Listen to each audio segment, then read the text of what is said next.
Bem-vindos a mais um Leaders em Estúdio, aqui em Portugal.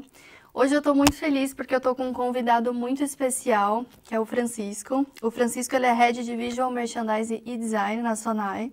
Muito obrigada, Francisco, pela sua presença. Obrigado eu pelo convite. Imagina. Eu queria falar um pouquinho sobre o Francisco, contar um pouquinho da biografia dele, mas ele tem uma história tão interessante, tão bacana, inspiradora, que, Francisco, eu queria que, se você pudesse contar um pouquinho pra gente, como que você se tornou o Head de Visual Merchandising, Design, como que foi a sua trajetória profissional, se você puder dar uma... Posso, claro que sim. Antes de mais, agradecer à Avnicode pelo convite e parabenizar-vos porque fazem aqui uma iniciativa fantástica, destas dos Líderes em Estúdio, que colocam vários líderes a falar sobre o design e à volta de uma temática que tanto emociona as pessoas e transforma a vida das pessoas. E que também transformou a minha ao longo deste tempo e deste período.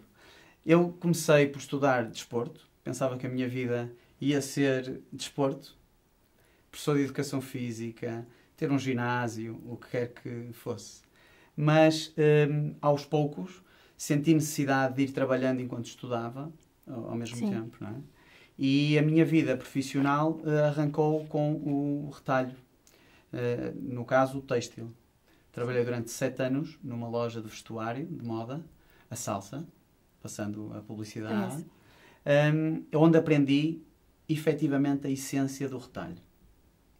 Aprendi uma palavra que ainda hoje não esqueço, que é o freguês. Que nós substituímos hoje em dia por cliente, mas cliente é um número, o freguês é uma pessoa que tem uma necessidade, que tem emoções, sentimentos, por aí fora, e que até quando chegava o freguês perguntava pela família e coisas assim do género. Pronto. E foi isso que eu aprendi. E ao aprender essa essência, apaixonei-me pelo retalho e pelo que o retalho envolve. Por toda a experiência de compra, de consumo, de exposição, pelas luzes, câmara e ação, quase, porque aquilo é um palco, um verdadeiro palco, em que qualquer vendedor de uma loja precisa tirar uma fotocópia das necessidades de um consumidor em 3 ou 4 segundos. Porque senão não vai conseguir oferecer-lhe, sugerir-lhe, propor o que quer que seja. E, portanto, é um trabalho que obriga a uma atenção e a uma predisposição muito grande por quem trabalha. E depois isso foi criando em mim uma paixão brutal e deu seguimento pelo universo do retalho. Surge a oportunidade de eu entrar na Sonai há muito tempo atrás, passado 7 anos de estar na Salsa, para fazer gestão de espaço, gestão de microespaço. Eu era responsável por fazer planogramas. Planogramas são distribuições de produto da gama num plano vertical, que no caso são as gôndolas, de quarto, de banho e de bagagens, e também de desporto. Daí a minha relação e eu ter achado interessante o tipo de atividade. E, portanto, já fazia aí nesse período, foi o meu primeiro contacto mais direto com uma coordenação de produto em loja, ou para loja, na verdade. E depois, aos poucos, foi surgindo aqui a necessidade, dentro da empresa, de encontrarmos oportunidades dentro das lojas do continente, neste caso, dos hipermercados, de expormos o mesmo produto, mas de forma diferente, de forma mais atrativa, que pudesse acrescentar uma experiência de compra diferente ao consumidor, que explicasse para que é que o produto serve, como é que se pode usar, que produto existe, qual poderá ser a melhor escolha para mim, e ajudasse o cliente na tomada de decisão de compra em frente ao linear. E aí surge uma evolução na função e passo a fazer um trabalho de gestão de projeto de visual merchandising.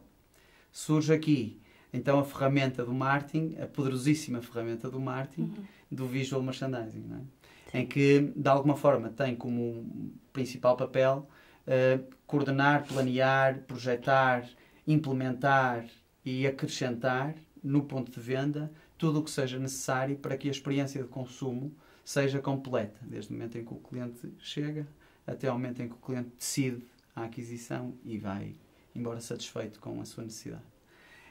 E, portanto, começamos a fazer projetos dedicados para diversas áreas.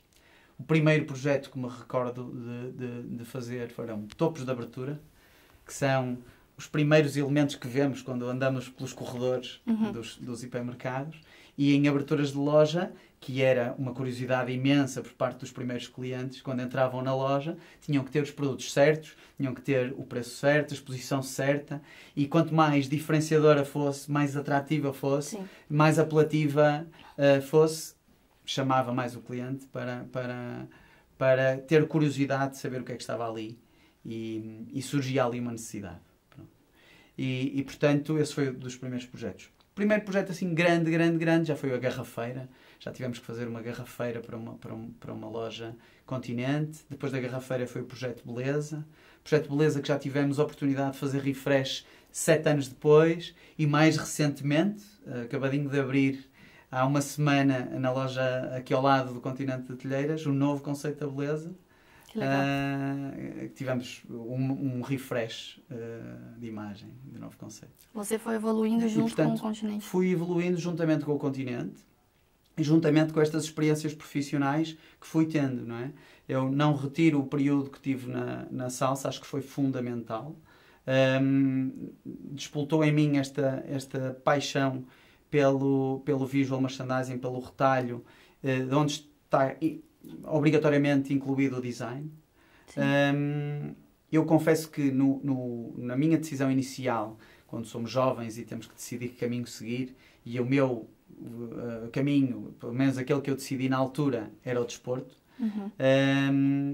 Mas já na altura eu tinha um gosto muito grande pelo desenho. Usava nas minhas férias, o meu período de férias, eu fazia retratos a carvão para vender para pessoas, e portanto eu já gostava do design ou do sentido estético, e da projeção do pensamento criativo e da projeção de ideias e de imagens. E por isso apenas encontrei pelo caminho, tropecei pelo caminho com uma realidade e uma função em que podia desenvolver por completo essa minha apetência e pôr em prática, na verdade. E, portanto, o desporto não ficou para segundo plano, ficou também para primeiro plano ao mesmo tempo, mas apenas por lazer. Entendi, perfeito. Eu sempre gosto de perguntar isso, né, de pedir para as pessoas falarem sobre a trajetória delas, porque cada pessoa, cada líder tem uma trajetória muito diferente da outra, e isso é tão inspirador, saber que a gente consegue, que independente de onde você esteja, você consegue encontrar sua paixão, talvez mudar de área. Eu acho isso muito bacana. E para percebermos também que o caminho não é completamente reto, não é? Exatamente. Exatamente. Pode ter as suas variantes e as suas mudanças. E é assim para todo mundo, né? É, tal e qual. Francisco, uma coisa que eu queria muito te perguntar, porque assim, nessa sessão do Líderes em Estúdio, nós entrevistamos diferentes líderes de design, cada um em uma área. E você é do Visual Merchandising. Então, eu queria te fazer uma pergunta que é um pouco ampla, mas aí você pode abrir seu coração, falar o que, né, que você preferir. O que é design para você? Olha, o design tem uma descrição clara, um processo de pensamento criativo que projeta, de alguma forma, um produto, trazendo a componente funcional e a componente estética. Eu diria que, efetivamente, em resumo, o design tem claramente que pensar a utilidade e pensar o efeito que cria nas pessoas que o observam. Sim. Tem que ter um lado sensorial e emotivo associado, para que depois ele possa ser analisado, considerado como uma mais-valia e na sua prática. Sem perder o sentido estético, claro. Eu diria que a fusão da parte funcional com a parte estética estimula todos os sentidos. Sim. E, portanto, para mim o design é isto, que se tornou claramente um estilo de vida. Porque nós podemos encontrar design em tudo. Em tudo, na posição como pousamos um objeto, na forma como nos vestimos, na forma como nos posicionamos. Sim. Até, não é? Porque está dentro do design, está um conjunto de variáveis cromáticas, volumétricas, estéticas, funcionais, utilitárias, Tudo é design. Tudo pode ser design, desde que consiga ter sido pensado para a utilidade das pessoas e que tenham efetivamente uma função. Depois, o ter função ou não ter função, ou falhar uma destas componentes, pode ir caracterizando o bom design, o mau design, o médio design. Entendi. Pronto, na verdade, é esta a forma que eu vejo o design e que o trago para mim. Hoje em dia, tornou-se um estilo de vida. Porque não só é algo com o qual eu me debato todos os dias, com os projetos que tenho, com a equipa e na direção, no departamento onde estou a trabalhar, mas também porque é algo que eu coloco na minha vida. Porque é algo que me estimula. Sim. Há design auditivo. Podes perfeitamente ver o sentido funcional, sensorial que o desenho de uma música pode ter, não é? Ou de uma dança. E isto leva-nos para outras dimensões. Eu sou muito estimulado, como qualquer ser humano, uns se calhar mais do que outros, mas mesmo os mais pedra têm os seus sentimentos, por emoções. E acho que o design tem a capacidade de mexer essas emoções. Com a criatividade, né? Sim, com a forma como materializa o tal processo de pensamento que tem que estar a projetar uma satisfação. O design nasce para cumprir necessidades que associa pela componente estética e pela componente funcional. Portanto, é assim que eu vejo o design.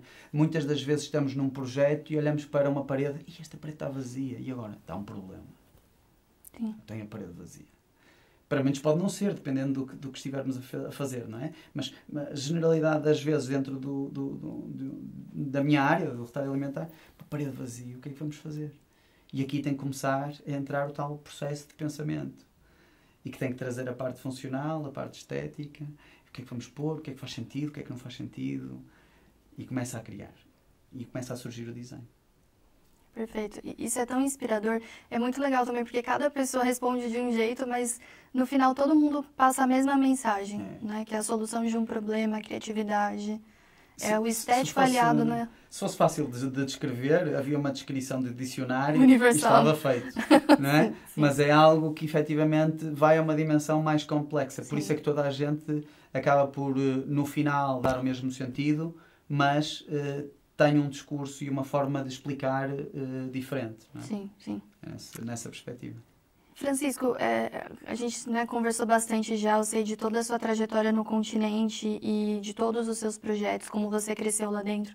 Nessa perspectiva, o que você acha assim, da importância de criatividade de marca, comunicação? Por que as empresas têm que prestar tanta atenção nisso hoje em dia, para você? Olha, eu acho que a marca, ao longo dos tempos, aliás, eu acho que as marcas sempre tiveram a sua importância para o consumidor, sempre tiveram. E nós temos alguns exemplos de marcas que perduram no tempo. Marcas que até dão um nome ao objeto. É verdade. E o objeto não tem aquele nome, tem outro nome, mas nós continuamos a chamar a marca. O exemplo das canetas Bic. Sim. Não é? A Bic é a marca e a caneta, por ser uma caneta de transparente, de plástico, nós chamamos aqui em Portugal a caneta Bic. Exato. Não é? Como a Gillette. Gillette é a marca, mas é é a lâmina, uma lâmina de desfazer a barba. Portanto, as marcas têm a importância para os consumidores por aquilo que fazem e por aquilo que lhes trazem de mais-valia. Nestes dois casos, foram pioneiras em dois tipos de produtos que satisfizeram claramente as necessidades do consumidor, de tal forma que se enraizou nos seus hábitos de utilização. Por isso, aí percebemos logo que a marca tem que ter cuidado com aquilo que faz. Porque facilmente pode banalizar a sua imagem ou não, fortalecer a sua imagem. E isto só mostra que o consumidor acredita naquilo que as marcas têm para lhe dar. Por isso é que, aos dias de hoje, há uma tendência muito grande, fala-se muito no storytelling, e há uma tendência muito grande de recorrer ao storytelling para trazer experiências, para fazer campanhas, para contar histórias. Não é? O storytelling é uma tradução direta para português, contar histórias. Não é? Mas é preciso ter cuidado com esse storytelling, porque isso tem que ser genuíno, tem que ser verdadeiro. Sim. E depois a associação direta à marca pode causar efeitos muito dramáticos a seguir. Portanto, eu acho que as marcas têm uma importância muito grande para o consumidor, porque o consumidor acredita nas marcas e tem que acreditar nas marcas.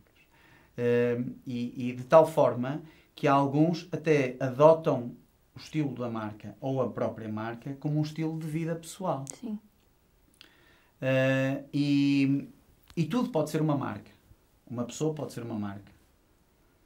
Eu nunca imaginei que uma Câmara Municipal pudesse ser uma marca. Mas o Porto, provou-nos que a Câmara Municipal pode ser uma marca. Sim. E, portanto, na verdade, isto só reforça a ideia de que a marca que tem digamos assim, uma representação visual tem associado um conjunto de valores, um conjunto de princípios e um conjunto de benefícios para quem convive, utiliza e frequenta a marca, não é? E se isso for continuamente verdadeiro e acrescentar efetivamente valor à vida das pessoas, tem uma importância atroz, não é? Agora, se tiver aqui alguma coisa pelo meio, também tem o efeito negativo, não é? O contrário, mas continua a ser um efeito forte, muito vincado à utilização. Sim, perfeito. E acho que é legal a gente explicar. Você é focado em visual merchandising, né? Eu queria que, se você pudesse contar pra gente, para todo mundo que está assistindo agora, um pouco do que você já contou para mim dos projetos do Continente, como você acha qual a importância do visual merchandising hoje para as marcas? Por que isso virou sua paixão e como que o Continente se destaca nesse sentido? Então, conta um pouquinho pra gente o que é o visual merchandising para você. Olha, eu costumo dizer, quase toda a gente que me faz mais ou menos essa pergunta, ou que entra numa entrevista para pertencer à equipe, ou qualquer coisa do género, eu costumo dizer que o designer de interiores está para a hotelaria e para a habitação, assim como o visual merchandiser está para as lojas comerciais. Nós acabamos com o visual merchandising por, recorrendo a um conjunto de técnicas de diversas áreas do design e da arquitetura, conseguir transformar o espaço de forma silenciosa num espaço capaz de acolher qualquer consumidor, de lhe mostrar toda a proposta de valor, de lhe explicar a proposta de valor e de satisfazer a sua necessidade. Portanto, o visual merchandising é responsável por criar vendedores silenciosos. Isto associado ao retalho, claro. Porque recorrendo à exposição do produto, à iluminação desse mesmo local, ao equipamento onde vai expor o produto, trazendo a comunicação necessária para explicar todas as suas características, ou o preço, ou a mais-valia por escolher este produto, o que é que ele faz, o que é que o torna diferenciador, ou o serviço que estiver associado no pós-venda, a limpeza do espaço, a largura dos corredores para a fluidez e o tráfego de clientes ser pacífico. Tudo isto está dentro do chapéu do visual merchandising. Do merchandising está claramente a responsabilidade da exposição do produto. Mas do visual merchandising tudo está incluído. Até a vitrine, que é o primeiro ponto de contacto, não é? A montra, a vitrine, que não é só um vidro e depois a transparência para a loja. Não. É uma história que está lá dentro do vidro e que nós queremos mostrar contar uma mensagem e convencer de alguma forma o cliente, a convidar a entrar, não é? Sim.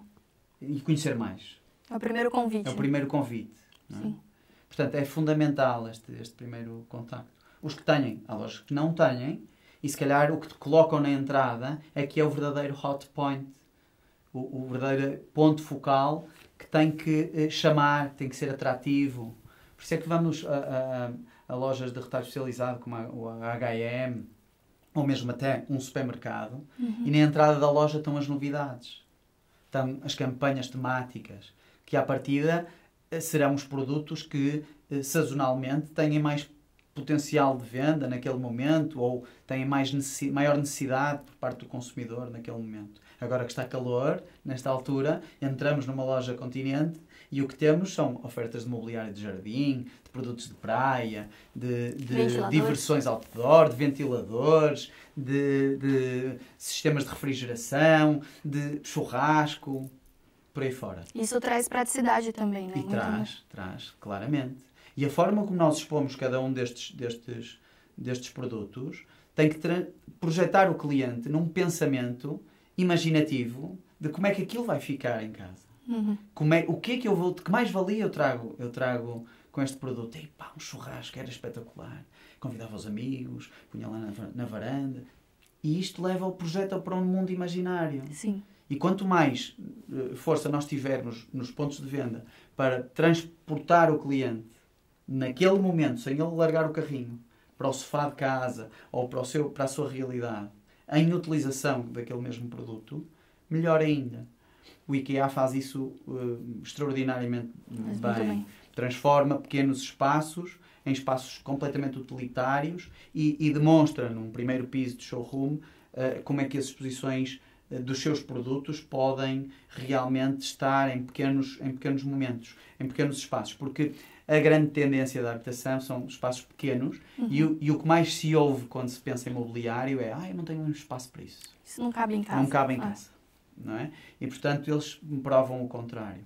Nós, no Continente, fazemos exatamente a mesma coisa nas campanhas temáticas. Tanto nas campanhas de casa, como nas campanhas de mobiliário exterior e por aí fora. Procuramos criar atmosferas que possam projetar o cliente no seu momento de consumo. Okay? Para que ele veja a mais-valia. Para que ele sinta porque é que esta relação de qualidade-preço, o produto-preço, ou produto-satisfação futura, e possa usufruir disso. E fazemos isso ao longo de todo o espaço. Não só dos artigos do não alimentar. Fazemos-lo também nos artigos alimentares ou nos artigos especialistas de coisas que à partida não comemos, como a beleza. São produtos de cuidados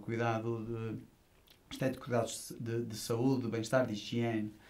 Recentemente transformamos o nosso conceito de beleza numa atmosfera diferenciadora, cada vez mais especialista, focada no make-up, no skincare, depois transitando para uma higiene e saúde e terminando na higiene do bebê, tudo junto num universo de beleza, em que conseguimos imergir o cliente num universo digital, que anda a toda a volta no espaço, e com os estímulos visuais, conseguem de alguma forma passar cada vez mais a modernidade, a tendência, o fashionable.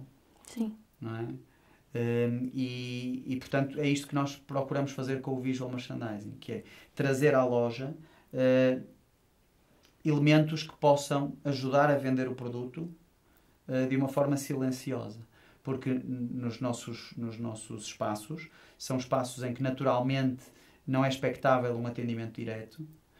Existe atendimento, mas é um atendimento sugerido, muitas vezes identificado pelos nossos colaboradores de loja, que o fazem prontamente, mas não é um atendimento especializado, não é um atendimento de personal shopper.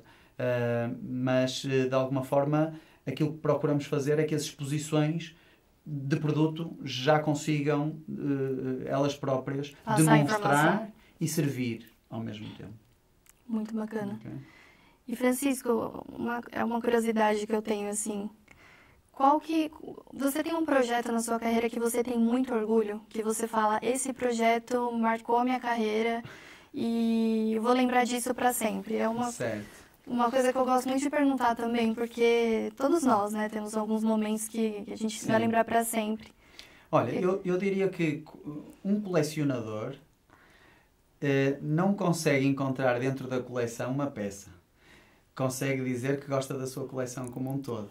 Ótimo, e se eu pensar que todos os meus projetos são uma coleção de projetos, de coisas que eu gostei de fazer, posso identificar um ou outro que eu acho que possam ter tido um maior impacto. Mas eu gosto de todos. E todos, para mim, foram importantes e foram marcantes. Com certeza. Eu posso destacar um projeto de bacalhau. Bacalhau, a partir daquela... É um produto que não cheira muito bem. Muito tradicional. O seu aspecto tem uma textura um bocado desagradável. Mas eu gostei de fazer esse projeto porque em Portugal há uma prática e culturalmente é um produto muito consumido em Portugal. E temos uma tradição de cura do bacalhau própria, não é? O melhor bacalhau é o bacalhau da Noruega, mas na Noruega não o consomem como nós consumimos. Seco, salgado. E nós tínhamos o bacalhau espalhado pela loja. O cliente, se quisesse comprar bacalhau inteiro, seco, ia a um sítio. Se quisesse bacalhau congelado, tinha que andar 20 metros para ir escolher. E se quisesse bacalhau já partido, desfiado, refrigerado, andava mais outros 7. E, portanto, não havia um sítio onde ele pudesse tomar a decisão de que tipo de bacalhau poderia comprar. Portanto, tínhamos que celebrar, num determinado sítio, o bacalhau. E concentrá-lo nesse sítio. E, portanto, inspiradíssimos naquilo que era o momento da apanha da própria lota, na chegada do barco, nos elementos que já existiam nesses espaços, os contentores, as ondas, o azul marítimo, os quadros dos pescadores que tanto andam em alto mar à apanha do bacalhau, os momentos de promover o bacalhau com equipamentos particulares em que o bacalhau está empilhado e suspenso, a lembrar as fases de cura e de secagem do próprio bacalhau. Com uma parte cultural, não? Houve uma parte cultural, portanto, isso satisfez muito fazer esse projeto. Tive, entretanto, outros projetos que eu gostei de fazer e acho que demonstraram, quase todos eles associados à casa. Fizemos um trabalho de evolução no que era a exposição dos artigos de casa. Quando entrou o IKEA em Portugal, nós tivemos que, de alguma forma, reagir, né? E fazer alguma coisa também dentro de portas, porque vendemos já, historicamente, há muito tempo, artigos não alimentar, de decoração e de casa, e tínhamos que fazer um refresh. E, portanto, fizemos um projeto de casa nessa altura, nessa fase, que me revolucionou e que foi um momento de viragem. Aos dias de hoje, projetos mais recentes das quais eu me orgulho bastante de fazer. Um mais recente é a Cozinha Continente. Eu já tinha feito muita coisa, não tinha feito nunca um restaurante. E a Cozinha Continente é um projeto interessantíssimo, em que o Continente entra no mercado da restauração, takeaway e delivery, tudo junto. O takeaway e delivery já tínhamos dentro das lojas Continente. Sim. E associando a isto o mercado da restauração, cria-se um conceito de Cozinha Continente, como marca Cozinha Continente, de algo que tanto pode estar fora da loja, como pode estar dentro da loja, como pode viver num mall, num food court. E criamos então este primeiro conceito. Abrimos uma loja no continente de Vila Real, na galeria do continente de Vila Real, uma loja standalone, portanto, em frente à loja do continente. Portanto, qualquer cliente pode consumir pequeno almoço, lanche da manhã, o almoço, lanche da tarde, o jantar. Quer levar para casa, pode levar para casa. Vai ter a oportunidade de o pedir em delivery com o Uber, com a Glovo. Um conceito inspirado completamente na produção e na confecção da comida com paixão, com sabores e com tradição. Democratizada completamente, portanto tinha que ser um espaço acessível, Sim. confortável para todos, e portanto nós tivemos essa preocupação ao desenvolver o conceito do próprio espaço. Background muito neutro, acolhedor, mediterrâneo, que pudesse vender, oferecer, estimular qualquer tipo de hábito alimentar, sejam pizzas em forno a lenha, sejam comidas tradicionais, pratos tradicionais, pratos típicos, saladas, pregos a meio da tarde, tudo isso. Portanto, é um espaço com sabor. Podemos dizer que é um espaço com saleiro. Isso é muito inspirador, porque uma coisa que a gente estava conversando antes é o continente é aquilo, né? Você se sente confortável ali para fazer suas compras, o que você precisa fazer, mas você fica ali bastante tempo, você entra e toma seu café antes da compra. Eu até confessei aqui que às vezes eu vou só para tomar um café. Então, é tudo isso, né? Tudo isso é pensado, é estratégia, é fazer com que as pessoas façam o que elas precisam fazer, compra, mas que elas também tenham uma experiência, né? Sim. Na verdade, nós potenciamos espaços para pessoas. É isto mesmo que está no nosso mindset, no nosso ponto principal. Fazer um espaço para pessoas. Ótimo. Claro que depois vem toda a componente comercial em cima disto, não é? Mas para nós, para a nossa equipa de desenvolvimento e de design, de Visual Merchandising Design, que é a equipa que eu coordeno, pensamos sempre em fazer um espaço para pessoas. Temos que incluir as necessidades comerciais, temos que incluir as necessidades operacionais, e que daí também estamos a pensar nas pessoas, na componente operacional. E que são muito importantes para nós. A forma como os nossos colegas vão usar o espaço, o que é que eles precisam para repor o produto, para manter a exposição do produto, manter a comunicação, alimentar, como é que é o ongoing do dia-a-dia. Que é importante para as pessoas. Exatamente. Por isso eu acho que o design, mais uma vez, tivemos aqui a prova, porque nós recorremos ao design para fazer tudo isto, que o design se foca inteiramente nas pessoas. Perfeito. Francisco, e a gente sabe que você é speaker, que você fala bastante sobre design, que você também é mentor, professor. Então, uma pergunta que eu gostaria muito de te fazer é, na sua perspectiva, o que você acha importante os próximos designers, nessa próxima geração, ter?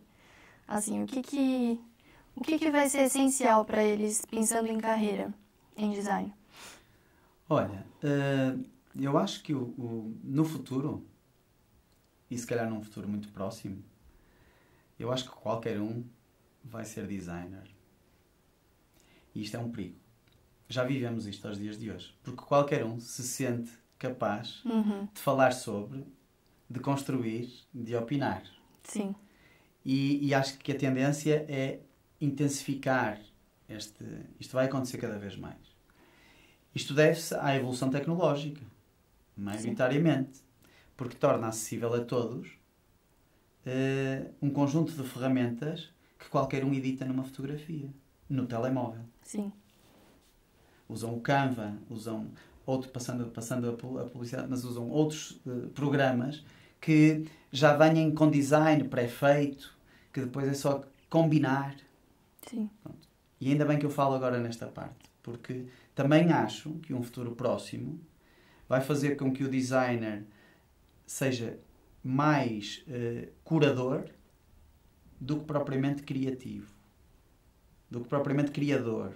Pode ser criativo na combinação ou na forma como vai fazer a sua curadoria, mas acho que cada vez há menos criadores puros e mais combinadores de coisas.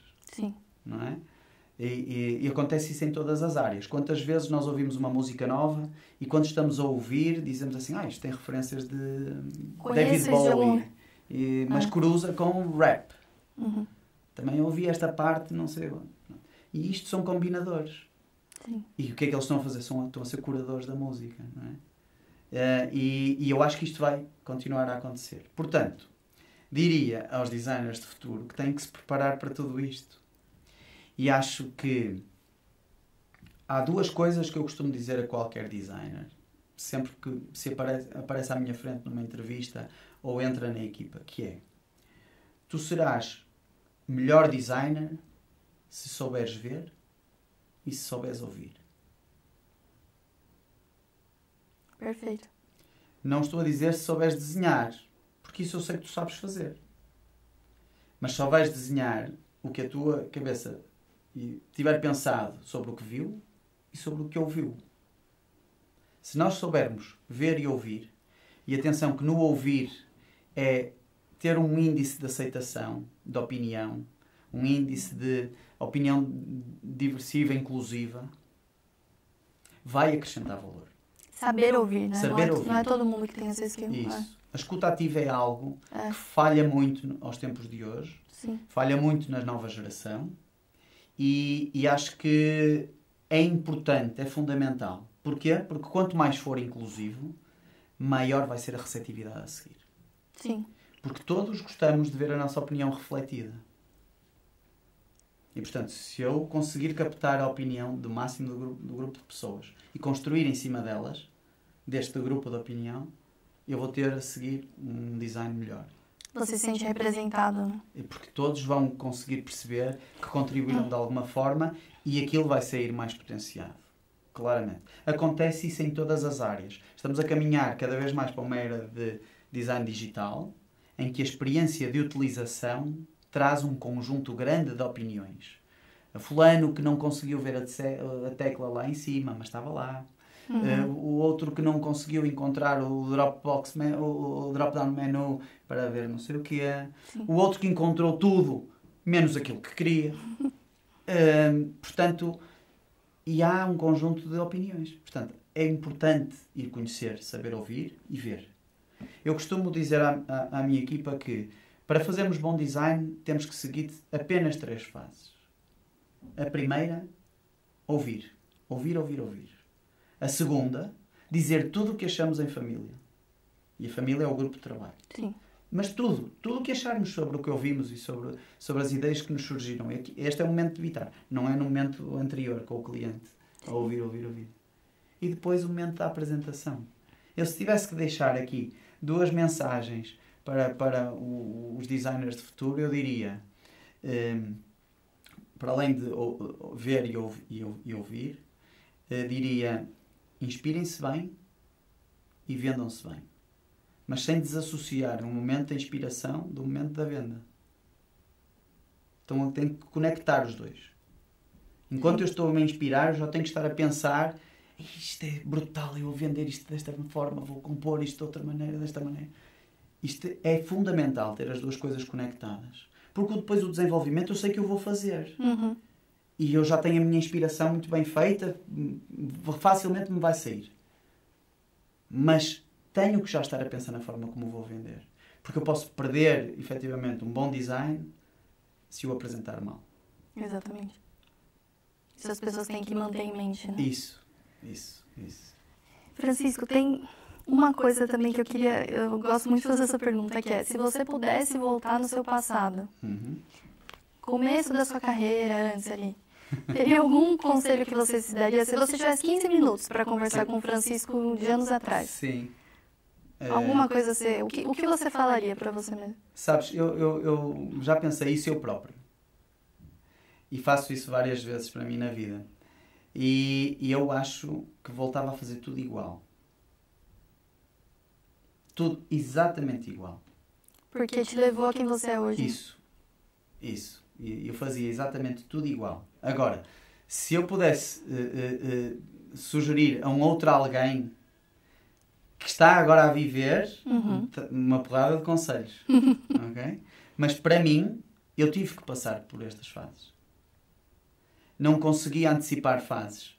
Porque, repara, pensamos assim, são 2 áreas muito distintas, o desporto e o design. Sim, mas eu, se calhar, se não tivesse tido o desporto, não era o líder hoje que sou. Com certeza.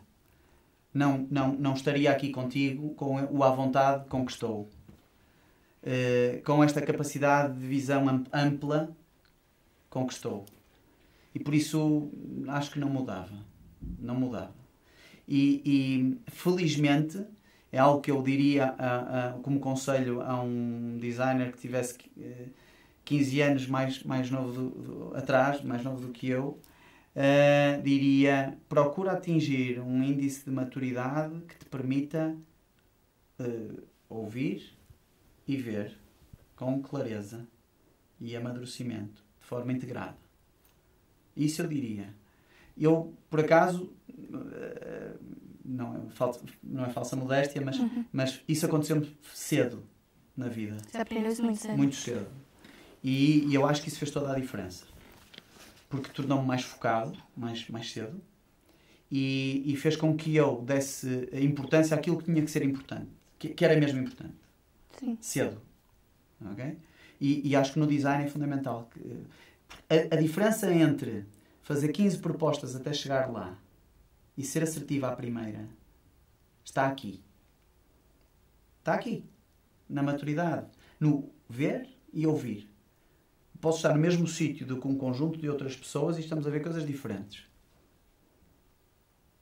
Há bocado estávamos em off a ver umas fotografias e eu mostrei-te uma loja que não tinhas visto, Andressa, e fui direto a um ponto. Mas se eu não fosse direto àquele ponto, se calhar não tinhas visto. Exatamente. E estávamos a ver os dois a mesma fotografia. Mas há ali pormenores que fazem toda a diferença e que só entrando com alguma experiência e com alguma maturidade dentro da área ou do que estamos a fazer é que nós colamos lá. Isso tem muito a ver com respeito também. Tá. Eu acho que quando a gente aprende a respeitar as pessoas, a gente entende que eu não vou ter a mesma visão que você. Você tem muito mais experiência em outro assunto, eu posso ter, né, em um assunto completamente diferente. Mas quando você respeita e admira as pessoas, independente de cargo, de onde elas estejam, todo mundo cresce. Eu acho que isso é o mais bonito da maturidade, assim, sabe? Sem dúvida, sem dúvida. E acho que aquilo faz a diferença. E acho que o design tem essa capacidade de unir isso tudo de uma forma completamente integrada. Só o facto do design estar em tantas áreas, presente em tantas áreas, e se calhar muitas outras que não estão exploradas da mesma forma, porque nem todas estão. As que mais conhecemos é o design de interiores, é o design de comunicação, que se chama design gráfico. E no gráfico até já tem mais coisas dentro, até quase podemos pôr digital lá dentro, não é? Design de produto, há tanta coisa. Design musical. Ele desenha uma pauta. Desenha uma música, uma melodia. Sim. Um cenário. Este cenário. Que está aqui, não é? Portanto, só isso já faz com que o design, efetivamente, seja um agregador. Sim. Completo, não é? Pronto, é isto. Esta é a minha visão muito inspirador do design e a forma como, apaixonadamente, procuro fazer viver o design no retalho. Perfeito. Francisco, eu passaria horas conversando sobre isso. Eu igual. E eu queria só, se você tivesse alguma mensagem para passar para os novos líderes, né? Para os líderes em design, para pessoas que cuidam de equipe, se você tivesse alguma mensagem final para passar para eles, de alguma coisa que você aprendeu, que você julga que é muito importante. Olha, não sei se tenho assim uma mensagem completamente estruturada. Contudo, deixava aqui 2 ou 3 insights. Os designers, de uma forma geral, eu já trabalho com equipas de design há alguns anos e têm personalidades todos muito fortes e muito diferentes, não é? E eu acho que um bom líder de uma equipa de design precisa de ter a capacidade de se moldar. Acho que ser flexível é um ponto fundamental. Ter a capacidade de ouvir, que não é só para... e de ver, é exatamente o mesmo ponto para o design. Sim. E de se adaptar. A mesma receita não funciona com todos. Nós temos que ter receitas diferentes para cada um. Porque o mesmo estímulo funciona para ti, pode não funcionar para mim e por aí fora. Não é só no design, é em todas as áreas de liderança, porque estamos a falar de pessoas e de personalidades diferentes. No design pode haver uma tendência maior para existirem personalidades muito, muito vincadas. Uns são mais trendsetters, outros são mais followers, outros são de outro género, não é? E nós temos que conseguir encontrar o melhor de cada um deles e explorá-lo dessa forma. Sim. Okay? E potenciá-lo dessa forma. E depois procurar que eles entre si potenciem o menos bom dos colegas. Não nós. Eles entre si. Porque todo o grupo de design precisa de ser unido. Que é outra tendência que acontece nos grupos de design. É não haver, de forma muito pacífica, uma união tão grande. Há sempre uma competição, mais silenciosa que seja, mais disfarçada que seja. Mas o líder tem que ter esta capacidade de manter o grupo saber unido pelas diversas valências, não é? E quanto mais tiver participação de diversas pessoas sob o ponto de vista de construção de opinião, não sob o ponto de vista de desenho, porque na verdade só dá para ter uma mão no rato, não é? Não vamos dividir o rato em dois, pegas numa parte ou noutra, não dá. Temos que pôr um responsável por fazer o desenho, por fazer a materialização, por fazer estas partes. É improdutivo dizer que, olha, tu fazes só metade do desenho e o outro faz a outra metade. É improdutivo. Portanto, há que confiar, delegar o projeto a um responsável, mas pôr o grupo a dar opinião e a ajudar o colega. Esta é uma forma interessante de envolver e de construir em conjunto. Portanto, eu, em resumo, manter aquilo que eu dizia para os designers, portanto, saber ver e ouvir, ser flexível e conseguir unir o grupo, potenciando o que cada um tem de bom individualmente e o que pode ajudar os outros a melhorar naquilo que não são tão bons. Perfeito. Francisco, muito, muito obrigada pelo seu tempo, por todos os insights. Eu tenho certeza que todo mundo que assistir vai adorar. Espero que sim. Espero que gostem. Com certeza. E foi uma honra entender mais sobre você, sobre o continente, sobre toda a sua trajetória, as empresas que te ajudaram a formar quem você é hoje. Então, muito obrigada. Obrigado. Até uma próxima. E é isso, mais um episódio do Líderes em Estúdio em Portugal, hoje com o Francisco. E até mais.